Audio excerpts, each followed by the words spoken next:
23 में कोई एक वीडियो अपलोड होता है और उस वीडियो में एलिगेशंस लगाए जाते हैं पावर ऑफ स्टॉक के ऊपर, मतलब सुभाषित सर के ऊपर। ये कहा जाता है कि उन्होंने कुछ छुपाया है, शार्क एक्सचेंज एक स्कैम है, बहुत सारे एलिगेशंस लगाए गए थे। जिन्होंने एलिगेशंस लगाए थे उनका नाम है असीम सर और उनका यूट्यूब पर चैनल भी है डिजिटल ब्लॉगर करके। जो एलिगेशन सुभाषित सर पर लगाए गए थे, क्या वो सच है? कौन से एलिगेशंस थे और सुभाषित सर ने उनका रिप्लाई क्या दिया और मेरा पॉइंट ऑफ व्यू क्या है, ये हम लोग स्टेप बाय स्टेप समझेंगे। तो उन्होंने ये बोला कि शार्क एक्सचेंज फेक है, स्कैम है। सुभाषित सर ये बोलते हैं कि ये प्लेटफॉर्म आज का नहीं है और जो डिस्क्लेमर थे वो पब्लिकली अवेलेबल थे, मतलब लोग जाके खुद पढ़ सकते थे। और वो ये भी बोलते हैं कि ये अचानक कंट्रोवर्सी इस वजह से चल रही है क्योंकि ये शार्क एक्सचेंज बहुत जल्दी से ग्रो हो रहा है और जहां पे ग्रोथ होती है वहां पे हेट भी होता है।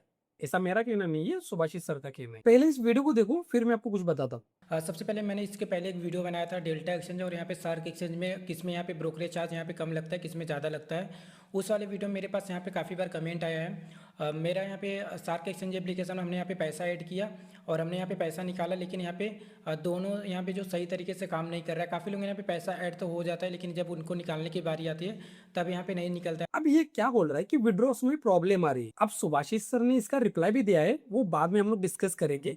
ये एलिगेशन बाद में जब आएगा ना तब मैं आपको बताऊंगा कि एग्जैक्टली उन्होंने क्या रिप्लाई दिया।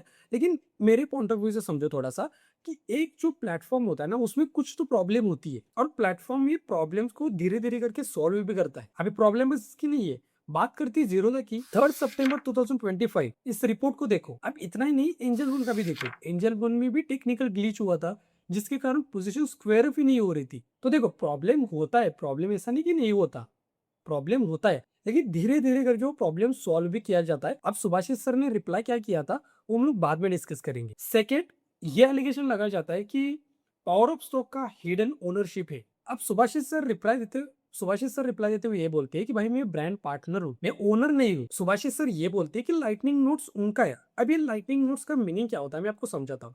लाइटनिंग नोट्स को एक एग्जाम्पल से समझाता हूँ। जैसे मान लो आप शर्मा जी की कैफे में जाते हो और आप फूड को ऑर्डर करते हो और फिर जब बिल आता है तो वहां पे लिखा होता है कि operated by Sharma food private limited. मतलब शर्मा कैफे है वो ब्रांड का नेम है, फिर शॉप का नेम है, और शर्मा फूड प्राइवेट लिमिटेड एक कंपनी है जो पीछे से बिजनेस चला रही है। उसी तरीके से शार्क एक्सचेंज एक प्लेटफॉर्म का नाम है और लाइटनिंग नोट्स पीछे से ऑपरेट करने वाली कंपनी, फिर एंटिटी बोल सकते हो। थर्ड एलिगेशन लगा डोमेन के ऊपर। अब सुभाषित सर रिप्लाई देते हुए ये बोलते हैं कि जो डोमेन नेम था वो बस ब्रांडिंग के लिए था, ऑपरेशनल कंट्रोल अभी भी लाइटनिंग नोट्स के पास में ही है। नाम होना मतलब ओनर होना नहीं है।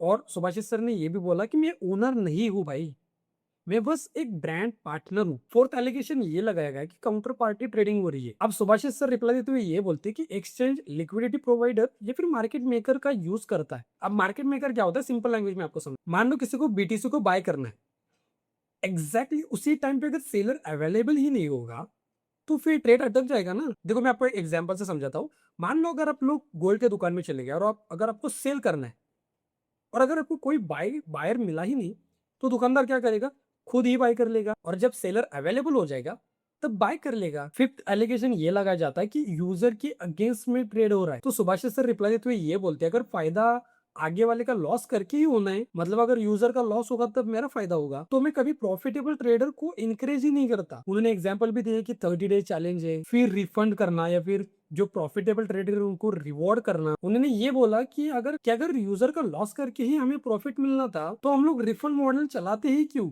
और ये सोचने वाली भी बात है कि अगर किसी का लॉस हो के अगर उनका फायदा हो रहा है तो ये चलाते ही नहीं ना। और एट एलिगेशन है कि उन्होंने ये बोला कि विड्रॉस प्रॉब्लम बहुत हो रही है, कि पैसा आ रहा है लेकिन पैसा बाहर नहीं जा पा रहा है। सुभाषित सर ने रिप्लाई देते हुए ये बोला कि 97% विड्रॉस जो होते हैं ना वो ऑटोमेटेड जाते हैं, पैसे भी मिलते हैं। और उन्होंने ये भी बोला व्यूवर्स को कि आप खुद रिव्यू दो, वीडियो बनाकर सोशल मीडिया पे अपलोड करो और लोगों को बताओ कि क्या सच है और क्या झूठ है। तो सुभाषित सर ने सारे एलिगेशंस के रिप्लाई दिए और ऐसा नहीं कि उन्होंने मुंह बंद करके चुपचाप बैठ गए, उन्होंने सारे क्वेश्चन के आंसर दिए। और जाते जाते वो ये भी बोलते हैं कि जब ब्रांड जब ग्रो होता है ना, मतलब बहुत जल्दी से ग्रो होता है, तो हेटर्स भी आते हैं।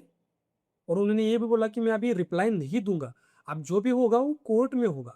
आप कमेंट सेक्शन में मुझे ये बताओ कि इस कंट्रोवर्सी के बारे में आपका क्या व्यू है और आप किसको सपोर्ट करोगे, आपको क्या लगता है कि कौन सही है फिर कौन गलत है, वो कमेंट सेक्शन में जरूर बताना।